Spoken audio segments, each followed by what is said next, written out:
Most dog owners think they're doing a great job. And honestly, they probably are. They feed their dog. They walk them. They buy them toys. They say I love you in that ridiculous voice we all use when no one's watching. But here's what nobody tells you. There's a difference between taking care of your dog and actually making your dog feel loved. And that difference lives in the small moments. The ones that take less than a minute. The ones most owners skip entirely because they don't realize how much they matter. Today I am going to show you 7 things you can do every single day that will make your dog feel genuinely, deeply loved. Not just fed, not just walked, loved. And I want to start with the one that surprises people the most, because it requires doing almost nothing at all. 1. Just sit near them. Don't touch them. Don't talk to them. Just be there. I know that sounds too simple, but stay with me. Most owners think bonding means doing something. Petting, playing, training, giving treats. So when they sit on the couch and their dog is lying across the room, they assume nothing meaningful is happening. But something enormous is happening. Your dog is watching. And the fact that you are nearby without demanding anything from them is communicating something that no treat ever could. Here's why this matters so much. In the wild, dogs only rest in close proximity to animals they fully trust. Not animals they like. Not animals they're comfortable around. Animals they trust with their life. Shared space, in dog language, is one of the most profound signals of safety that exists.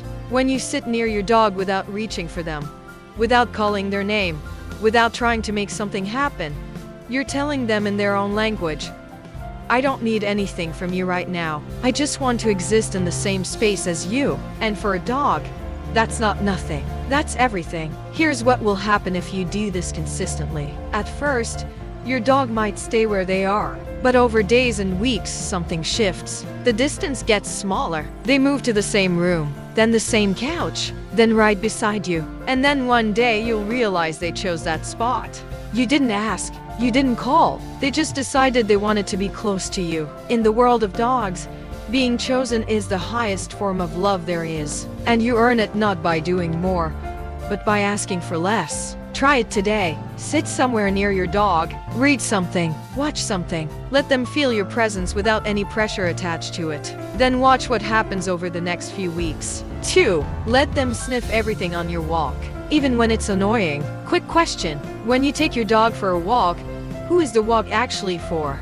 If you're like most owners, you want to cover ground, get some exercise in, get back home. And your dog stopping every 30 seconds to smell a lamppost for 2 full minutes feels like an obstacle. But here's what's actually happening in your dog's brain during those 2 minutes. A dog's nose contains roughly 300 million olfactory receptors. Humans have about 6 million. The part of a dog's brain dedicated to processing smells is proportionally 40 times larger than ours. When your dog sniffs a patch of grass, they're not just smelling grass. They're reading a full story. Which animals were here, when, how old they were, whether they were afraid or relaxed, whether they were healthy or sick, whether they were male or female. Smell is how your dog experiences the entire world. It's their version of reading the news, checking social media, and having a conversation all at once. A study published in Applied Animal Behavior Science found that dogs who were allowed to sniff freely during walks showed significantly lower stress levels and appeared more optimistic in behavioral tests afterward. The walk wasn't just physically satisfying. It was mentally fulfilling in a way that a rushed walk simply isn't. So the next time your dog stops to investigate something that looks like nothing to you, let them finish. Give them that 2 minutes. What feels like an inconvenience to you is actually one of the richest experiences your dog gets all day. The walk is theirs. Give it back to them. 3. Learn their specific stress signals and respond before they escalate. Every dog owner knows when their dog is terrified. Shaking, tail between the legs, hiding under the bed. That's obvious. But most owners completely miss the early signals, the ones that come long before it gets to that point. And missing those signals over and over again slowly teaches your dog that you can't be trusted to protect them. Here are the signals most people overlook. Yawning when there's nothing to be tired about. Licking their lips when there's no food around. Turning their head away when something approaches. Suddenly sniffing the ground in a social situation. A very slow, stiff wag that looks nothing like excitement. Whale eye. where you can see the whites at the edges of their eyes. These aren't random behaviors. They're your dog's way of saying, "I'm not okay right now. I need some help." A 2020 study in the journal Frontiers in Veterinary Science found that dogs whose owners correctly identified and responded to early stress signals had significantly lower long-term anxiety levels compared to dogs whose signals were consistently missed or ignored. The difference wasn't dramatic intervention. It was just someone noticing and doing something small, moving away from the stressor, creating distance, giving them an out. Here's what this looks like in practice. You're at a family gathering and your dog is getting approached by too many people at once. You see them yawn, lick their lips, start turning away. Instead of letting it continue, you step in. You create some space. You let your dog move somewhere quieter. That moment costs you almost nothing, but to your dog, it says something they never forget. You're paying attention. You see them, and when they need help, you show up. That is the foundation of trust between a dog and a human, and it's built one small moment at a time. If this is changing how you think about your relationship with your dog, hit subscribe. New videos every week. And what is coming next is going to completely shift how you see the way your dog communicates with you. 4. Play in a way that actually satisfies them, not just entertains you. Have you ever dangled a toy in front of your dog and they just stared at it? Or grabbed at it half-heartedly for 30 seconds and then walked away? That's not your dog being lazy. That's your dog being bored. And the difference between play that genuinely satisfies a dog and play that doesn't comes down to one thing: the hunt. Dogs are predators. Their brains are built around a specific sequence: stalk, chase, pounce, grab, shake, and finally, the stillness after the catch. That entire sequence needs to complete for play to feel real and satisfying. When you just wave a toy back and forth in the same spot, you're giving them none of that. Here's how to fix it in under 5 minutes. Move the toy away from your dog, not toward them. Let it hide behind furniture. Make it freeze, then dart suddenly in a new direction. Drag it along the ground like something trying to escape. Give your dog the chance to stalk, to crouch,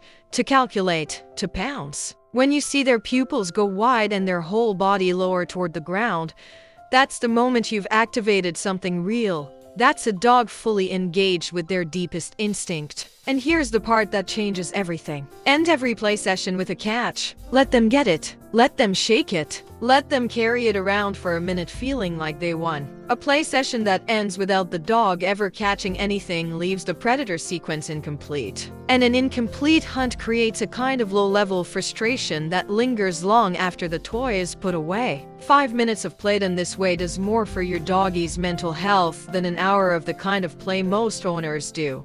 Because it's not just fun, it's fulfillment. 5. Give them a job to do, even a small one. Dogs were not bred to lie on a couch for 16 hours a day. Every single breed, from the smallest terrier to the largest shepherd, was developed to do something. To herd, to hunt, to retrieve, to guard, to track, to pull. That drive doesn't disappear just because your dog lives in an apartment and you work from home. When a dog has no outlet for that drive, it doesn't just go away. It comes out sideways, as destruction, as excessive barking, as anxiety, as what looks like behavioral problems but is actually just a working mind with nowhere to work. You don't need a farm to fix this. You need 5 minutes and a little creativity. Scatter their kibble in the grass and let them sniff it out instead of eating from a bowl. Hide treats around the house before you leave and let them search. Ask them to sit, stay, and wait before every meal. Teach them to carry something on your walks, even just a small bag. Give them a task and watch what it does to their energy. A study from the University of Agricultural Sciences in Sweden found that dogs who engaged in regular nose work and problem-solving activities showed measurable reductions in pessimistic behavior and stress-related symptoms. They weren't just calmer, they were more confident, more settled, more themselves. Your dog doesn't need a perfect life. They need a purposeful one, and you can give them that in the time it takes to drink your morning coffee. 6. Talk to them every day, more than you think you should. I know how this sounds, but the science here is real. And it might make you feel a lot better about the conversations you have been having with your dog when no one else is around. A 2022 study from the University of Paris found that dogs could reliably distinguish between their owner's voice and a stranger's voice, but only when the owner used a soft, higher-pitched tone. The kind of tone you'd use talking to a baby. When owners spoke in their normal adult voice, dogs showed almost no preferential response. But the moment they switched to that warm, exaggerated tone, dogs perked up, oriented toward the sound, and moved closer. Your dog isn't just hearing noise when you talk to them. They're recognizing you. Specifically you. And it only registers as you when you speak to them the way you speak to someone you genuinely love. So every morning when you wake up and your dog is there, say good morning. When you come home, tell them about your day. When you're working and they fall asleep near you, narrate what you're doing in that soft voice. The words don't matter. The tone is the message. And the message is,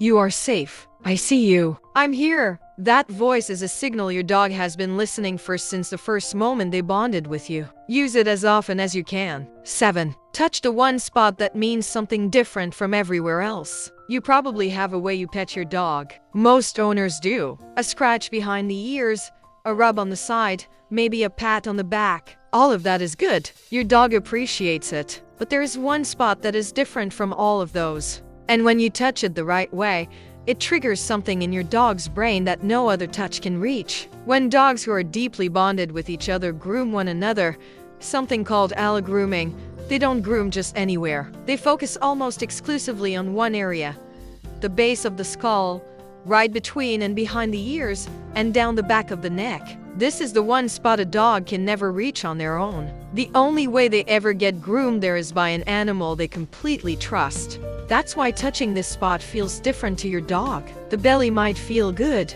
The chest is comfortable. But the area between the ears and down the back of the head is reserved. It belongs to family. When another dog grooms this spot, it releases oxytocin in both animals simultaneously, not just the one being touched. Both of them. It's a chemical signal that says, we belong to each other. You can trigger the same response. Every day, take 30 seconds and gently stroke that spot between your dog's ears with your fingertips. Not scratching, not rubbing hard. Slow, gentle, repetitive strokes.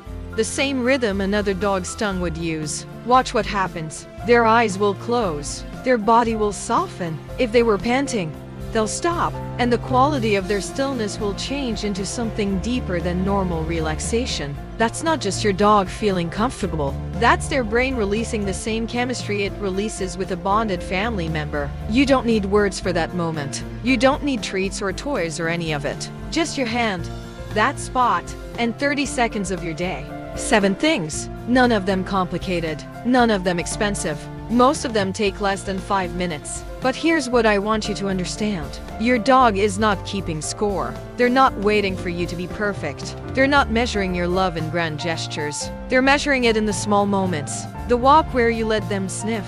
The afternoon where you sat nearby and asked nothing. The evening where you noticed they were overwhelmed and stepped in. The night where you touched that spot and felt them let everything go. Those moments are the language your dog actually speaks. And now you know how to speak it back. If this video gave you something, share it with someone who loves their dog. Subscribe for a new video every week. And go find your dog right now, because there's no better time to start than today.